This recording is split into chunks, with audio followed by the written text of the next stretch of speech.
한기수의 한큐. 네, 오늘도 시장에서 수익을 낼 수 있는 방법, 또 하락하는 장에서는 손실을 줄이고 다음을 도모할 수 있는 방법 전해드리도록 하겠습니다.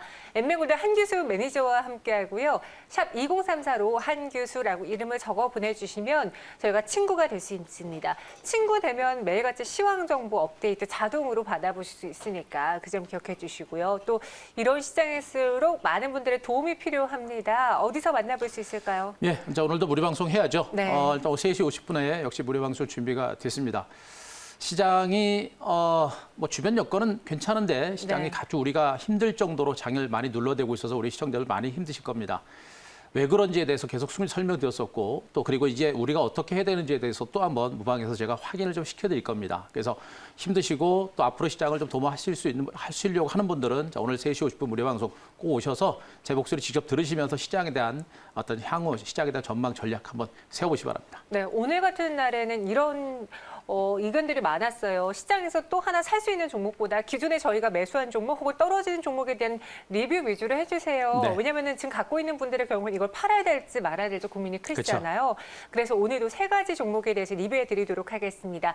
이 종목도 시장의 하락을 피하진 못했어요. 오늘도 그쵸. 3% 하락하고 있는데 어떤 종목인지 지금 구간 리뷰해 볼게요. 일단 퓨얼셀 오션브리지. 네, 오션브리지. 네. 오션브리지부터 보도록 하겠습니다. 지금 종목들의 흐름 자체는 제가 이제 종목들을 리뷰를 드리면서 그 종목을 리뷰를 드립니다만 그 종목과 함께 그 섹터, 그러니까 반도체 장비주를 리뷰를 드리면 반도체 전반에 걸쳐서 또 5G 관련주를 분석 리뷰를 드리면 5G 관련 전반에 걸친 리뷰를 여러분께 해드리는 부분이니까 그것도 꼭 체크를 좀 하시기 바라고요. 자, 오션브리지 같은 종목도 대표적인 이제 반도체 장비주 내지는 반도체와 관련된 화학 소재 이런 분들을 주시한 실적 코든 성장성을 바탕으로 움직였던 그런 종목 중에 하나였었죠. 결국에 주가가 긴 시간 동안 바닥을 찍고 이제 반등에 나서는가 싶더니 결국엔 주가가 밀렸습니다. 여기서 밀렸던 부분들은 이 회사 자체적으로 나쁜 악재가 있는 것이 아니라 전체적인 시장 자체가 밀리면서 같이 밀리는 이런 형태라고 보시면 될 것 같아요. 지금 증권 시장의 참 아이러니한 부분들은 뭐냐면 주변 여건 자체는 괜찮은데 기관 외국인들의 쌍끌이 매도로 지금 시장 자체가 좀 힘든 과정들이고요. 마찬가지로 이들 종목들도 특별한 악재는 없고 실적 전망치는 좋음에도 불구하고 시장이 밀리니까 같이 떨어지는 그런 형태가 되고 있는 겁니다. 특히나 또 한 가지는 코스닥 종목군들의 경우는 우리 개인 투자들의 비중이 굉장히 많습니다. 아시겠습니다만 3월 달 동학 개미혁명 이후에 증시가 급등이 났을 때 우리 개인 투자분들이 정말 많은 주식을 가지고 있습니다. 그 주식을 지금도 계속해서 들고 있는 상태고요. 그 들고 있는 상태에서 외국인들이 기관들이 장을 확 땡기지 않습니다. 외국인과 기관들은 항상 물량을 털고 종목에 대해서 시장에 대해서 물량이 좀 가벼울 때까지 물량을 털어내고 나서 나중에 땡기는 습관이 있는데 지금 개인들의 물량이 너무나 많아요. 그 물량들을 지금 이 구간에서도 많은 주식을 가지고 있고요. 그러다 보니까 개인 투자자들이 이런 시장이 불안하니까 같이 털어내니까 주가가 밀리고 있는 이런 형태를 보시면 되겠죠. 저는 아직까지는 조금 있다가 제가 시장에 대해서 분석을 드리겠습니다만 아직은 이 시장을 도망가거나 할 만한 단계는 일단 아니라 보고 있고요. 이 회사의 성장 자체는 굉장히 큽니다. 더군다나 반도체 장비주들이 어제까지도 흐름 자체가 좋았다가 오늘 밀렸던 부분이기 때문에 바닥권에서 약간 더 한 번 더 밀려있는 형태라고 보시면 될 것 같아요. 그래서 반도체 장비주 전반에 걸쳐서는 실적 전망과 내년 이후의 업황 전망에 대한 기대는 여전히 살아있기 때문에 무서워하거나 도망갈 만한 단계는 아니고 이 구간 역시 저는 투매보다는 아직은 홀딩하시는 전략이 필요할 거로 봅니다. 다만 매수에 있어서는 전반적인 장세가 충분히 안정되는 것을 확인하고 그때 움직여도 늦지 않을 거로 보고 있으니까 그런 관점으로 이 종목과 더불어서 자, 반도체 장비주 전반에 걸쳐서 전략을 세우시면 될 것 같습니다. 자, 한 종목을 더 보겠습니다. 대한광통신이라는 종목을 보겠습니다.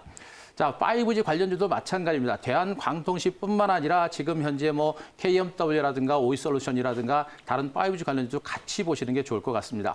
자, 대한광통신도 참 지리한 횡보세가 나오면서 좀 중간 바닥을 다지는가 싶더니 또 밀리는 형태고 대한광통신이 떨어지면서 다른 5G 관련주 전반에 걸쳐서 동반 하락세가 나오고 있습니다. 5G 관련주는 조금 이따 조금 말씀드리겠습니다만 5G는 지금은 악재가 없는 상태입니다. 오히려 호재가 조금씩 나오고 있는 형태이기 때문에 지금 이들 종목들의 하락 장세도 전체적인 시장의 하락 장세의 영향을 받아서 밀리고 있는 그런 형태라고 일단 보시는 게 맞을 것 같아요. 그래서 현재 구간 그동안 단기적으로 오른 상태에서 약간 눌리고 있고 중간 바닥을 달려가는 상태에서 올랐다가 다시 떨어지는 구간이기 때문에 다시 한번 바닥을 다져가는 바닥을 확인해 나가는 하나의 과정인 것으로 판단을 해볼 수가 있을 것 같습니다. 그래서 여타 일부 일부 파이브 관련주는 좀 더 밀렸고 일부 종목군들은 좀 덜 빠지는 이런 형태이긴 합니다만 파이브 관련주는 대장주건 후발주건 방향 자체는 같이 움직인다라고 보시는 게 맞을 것 같아요. 그래서 파이브 관련주는 지금 구간에서 우리가 도망가고서 던지고 하는 그런 전략보다는 마찬가지로 지금 현 구간에서 투매하고 도망갈 만한 그런 위치는 지났다고 봅니다. 그래서 현재 구간 매도하는 것보다는 관망하시는 게 좋겠고요. 역시 매수도 한번 용기를 가지고 해볼 만한 그런 상태인 것으로 보고는 있습니다만 시장이 워낙에 수급으로 장세를 누르다 보니까 매수 포인트를 잡기가 좀 쉽지 않은 구간이에요. 그래서 매수도 준비를 하시되 조금 천천히 하시는 그런 전략도 필요하겠다라고 보시겠습니다. 자, 한 종목만 더 보겠습니다. SPol셀도 보도록 하겠습니다. 지금 여러분께 반도체라든가 5G라든가 IT 섹터들과 함께 이제 주목을 하자라고 말씀드렸던 부분이 바로 이제 수소 에너지 관련주라고 보시면 되겠죠. 자, 이 종목의 주가도 최근에 중간 바닥 다지고 반등이 나서다가 오늘은 그래도 다른 종목군들에 비해서는 주가가 좀 괜찮습니다. 수소 에너지 관련주들에서 주목하고 있는 부분들은 자, 우리나라 대한민국의 정부의 이제 그린 뉴딜 정책도 있고요. 또 이제 트럼프와 조 바이든 간의 이제 대선 국면에서 조 바이든이 지금 지지율이 상당히 높은 상태고 조 바이든 대통령 당선 가능성이 높아지고 있습니다. 그러면서 조 바이든이 이제 그린 뉴딜 정책, 그린 정책을 취하고 있기 때문에 수소 관련주들의 성장성이라고 하는 부분들은 굉장히 크다라고 보시는 게 좋을 것 같습니다. 그리고 수소 시장, 수소차 시장 자체가 시장 규모가 무려 1경이 넘는다라는 부분들을 감안했을 때 바이든이 당선이 되게 되면 수소 산업 자체가 본격적으로 성장할 수 있는 가능성이 높아지겠죠. 그런 측면에서 수소 에너지 관련주, 수소차 관련주, 특히나 수소 산업은 우리나라가 글로벌 시장에서 탑입니다. 그렇기 때문에 수소 관련주는 앞으로 시장이 좀 안정되고 회복될 때는 반등 가능성 분명히 있는 부분이기 때문에 우리가 공격적인 패턴까지는 아니라도 시장이 좀 좋아질 때는 우리가 한번 계속 주목을 해볼 만한 섹터로 말씀드리겠습니다. 네, 이렇게 SPol셀까지 들어봤습니다. 대한광통신에 대해서 저희가 짱짱님께서 채팅방에 리뷰해달라고 올려주셨는데요. 저희 대한광통신 리뷰해드린 거 한번 잘 참고해 보시길 바랄게요. 아직도 시장이 무겁습니다. 기운이 안 나죠. 오늘의 한 큐를 어떻게 정리해 볼 수 있을까요? 자, 오늘의 한 큐는 막연한 공포 이렇게 정리하겠습니다. 막연한 공포. 사실 눈에 띄게 뚜렷한 새로운 악재 아니면 시장이 빠질 수밖에 없는 악재였다면 그쵸. 저희가 이렇게 혼란스러워하지도 않았을 것 같아요. 그런데 이유 없이 혹은 수급의 부재로 인해서 빠지니까 막연한 공포감은 커지죠. 지금 이 흐름에 대해서는 제가 며칠 동안 계속 시장에 대해서 설명드린 부분이 있습니다. 네. 주변 여건 자체는 좋아요. 좋은데 기관하고 외국인들이 계속해서 자기네들 포지션이라든가 시장에 대한 어떤 주도권을 잡기 위해서 계속해서 흔들어대는 그런 과정이 진행이 되다 보니까 네. 굉장히 힘든 과정이 나오고 있고요.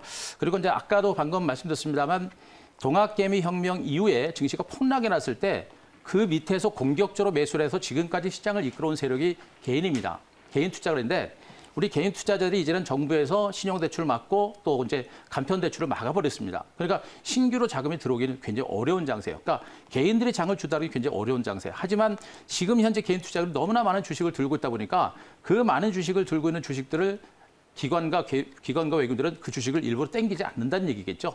뭐 주식시장은 전쟁터라 그랬습니다. 그래서 얘를 죽여야 내가 사는 시장이기 때문에 개인 투자로 좋으라고 주가 땡기지는 않는다는 얘기예요. 그러나 주변 여건 자체가 강력하게 살아날 수 있는 모멘텀이 나오게 되면 외국인들이 땡기고 외국인과 기관들이 땡기면 그 위에는 개인들이 따라붙으면서 증시가 살아날 수 있는 가능성이 높죠. 근데 지금은 그런 강력한 모멘텀도 없는 상태에서 워낙에 개인들이 많은 주식을 들고 있습니다.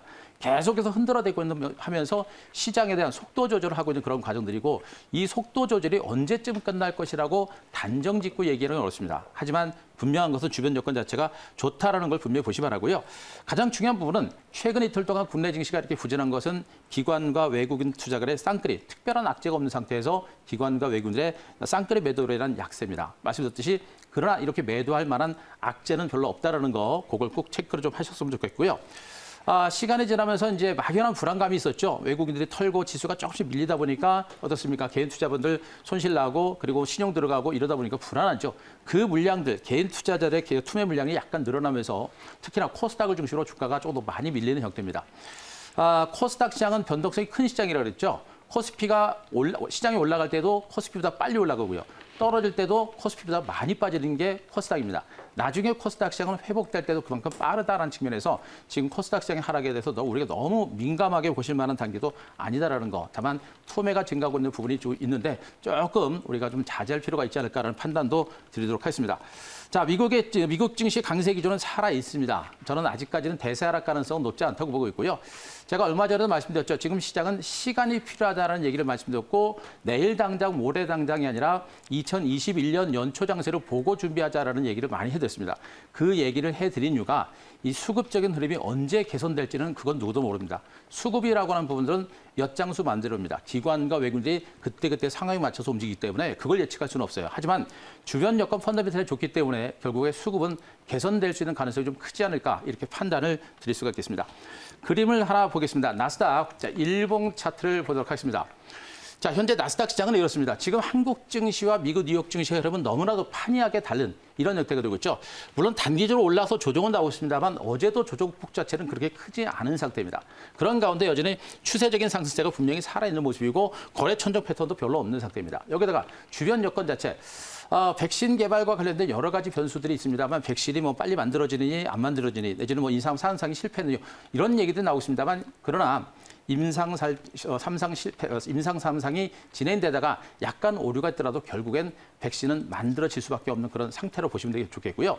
대선과 관련된 불확실성도 분명히 트럼프의 불복 가능성이라고 부분도 있습니다만 그러나 지금 현재 바이든의 지지율 자체가 워낙에 높습니다. 불복 가능성도 높지 않다. 결국에 미국 증시와 관련된 불확실성 변수는 그렇게 많지는 않은 상태예요. 그래서 미국 증시 이렇게 강한 하방 경제 연출되고 있는 것이고 약간 제가 말씀드린 직접 것들에서 약간 물량을 받는 과정이 진행되고 나서 저는 조만간에 이제 미국 증시도 사상 최고가를 경신할 가능성이 높은 것으로 보고 있어서 미국 증시를 비롯한 글로벌 증시 흐름 자체는 시장 자체가 무너지거나 대사 하락으로 갈 만한 장세는 일단 아니다라는 거 그거 꼭 체크를 하셨으면 좋겠습니다. 자, 그림 하나 더 보도록 하겠습니다. 자, 기관과 외국인들 수급 동향 보겠습니다. 자, 12시가 조금 넘는 시점에서 외국인 투자가들과 기관들이 지금 양쪽에서 매도입니다. 코스피, 코스닥 모두가 매도가 나온 모습이에요. 500억, 1000억, 그리고 코스닥에서 800억, 1500억 정도 매도가 나오고 있는데 코스닥에서 개인 투자가들이 워낙에 많다 보니까 코스닥 종목에다 매도가 좀 많습니다. 반면에 보험단과 투신권이 거래소 시장에서 매수가 들어옵니다. 이 얘기는 뭐냐면 전체적으로 시장이 기관과 외국인들의 매물이 나오고 시장이 좀 힘들지만 그래도 자기네들이 좋아하는 종목은 지금 기관과 외국인들도 매집을 하고 있는 겁니다. 또 전체적으로 외국인 투자가들도 이틀 동안 매도입니다만 그전까지 매수가 들어왔거든요. 그러니까 외국인들이 지금 한국 증시가 펀더멘탈이 나빠서 주식을 다 털고 빠져라고 도망가는 게 아닙니다. 도망가는 장세가 아니라는 얘기예요. 결국에 주변 여건 자체가 나쁘지 않기 때문에 흔들어대면서 시장의 흐름이라든가 속도 조절을 하고 있는 이런 과정인 것으로 보고 있어서 수급적인 흐름에 있어서도 시장 자체가 분명히 외국인과 기관들에서 흔들어대는 장세기랍니다만 도망가는 일단 장세는 아니다. 결국에 주변 여건 자체가 좋기 때문에 하루 이틀 며칠 정도로 기관 외국인들이 눌러대더라도 나중엔 결국엔 들어올 수 있는 가능성이 좀 있지 않을까라는 판단이어서 시장에 대한 아직은 너무 극단적인 부정적인 시각을 좀 자제하시는 게 좀 필요하지 않을까 싶습니다. 네, 오늘도 보시다시피 외국인과 기관 투자자들의 수급 공백이 지수에 부담을 지우고 있는데요. 네, 알겠습니다. 전체적인 우리 시장을 둘러싸고 있는 상황 여건은 좋다. 네. 이야기 평가해 주셨어요. 그럼 내일의 한 수로는 무엇이 중요할까요? 자, 내일의 한 수도 역시 기관 외국인 수급 이렇게 정하겠습니다. 당분간 이 수급이 돌아와 주길 기다려야 될 텐데 그렇죠. 돌아올 만한 시장의 가장 큰 장점, 매력 무엇이 될까요? 일단 기관 외국인들이 들어오기 시작하게 되면 시장의 전체적인 시장 자체가 분위기가 많이 좋아집니다. 많이 좋아지고요. 지수가 이제 올라가는 장세가 될 거예요. 대신에 이제 단점이라고 하는 부분들은 기관과 외국인들이 들어오게 되면 기관하고 외국인들이 선호하는 그 섹터의 일부 종목들만 움직이기 시작하고요.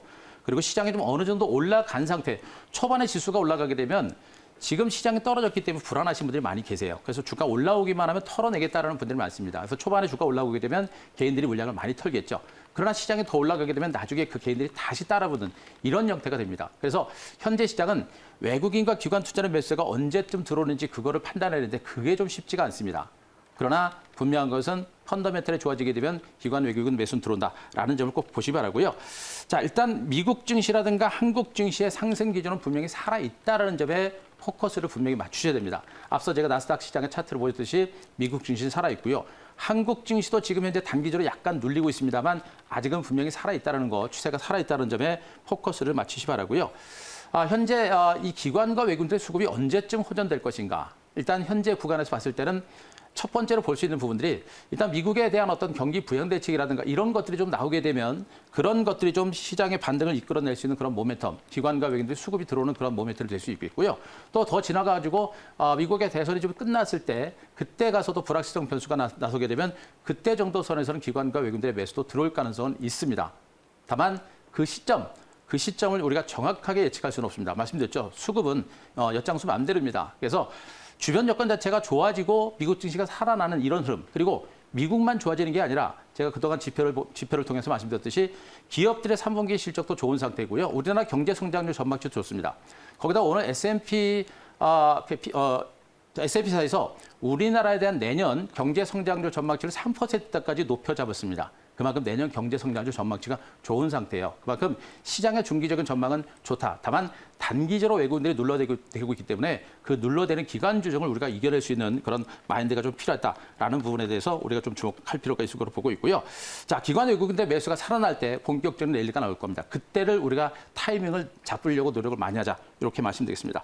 자, 그림 하나 보겠습니다. 코스피, 자, 일봉 차트를 보도록 하겠습니다.